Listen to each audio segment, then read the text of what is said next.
திருமயம் அருகே நாய் கடித்து 10 நாட்கள் ஆகியும் ஊசி போடாமல் இருந்த நபர் உயிரிழந்த சம்பவம் பெரும் பரபரப்பை ஏற்படுத்தியுள்ளது. புதுக்கோட்டை மாவட்டம் திருமயம் அருகே உள்ள கிராமத்தைச் சேர்ந்தவர் ராமலிங்கம் தமிழ்நாடு மின்சார வாரியத்தில் ஊழியராக பணியாற்றி வந்தார். இவரது வீட்டில் ஒரு நாய்க்குட்டியை வளர்த்து வந்துள்ளார். இந்த நிலையில் அந்த நாய் ஒரு நாள் எதிர்பாராத விதமாக அவரை கடித்துள்ளது. மேலும் கடித்த நாய் 10 நாட்கள் கழித்து இறந்துள்ளது. அதனைத் தொடர்ந்து நாய் கடித்ததை பொருட்படுத்தாமல் ராமலிங்கம் ராபிஸ் நோய் தடுப்பூசி எடுத்துக் கொள்ளாமல் இருந்து வந்துள்ளார்.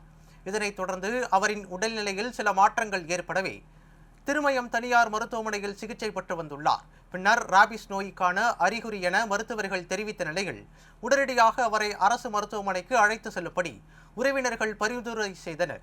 புதுக்கோட்டை அரசு மருத்துவமனைக்கு கொண்டு செல்லப்பட்டு ராபிஸ் நோய் உறுதி செய்யப்பட்ட நிலையில் மேல் சிகிச்சைக்காக திருச்சி அரசு மருத்துவக் கல்லூரி மருத்துவமனைக்கு அனுப்பி வைத்தனர்.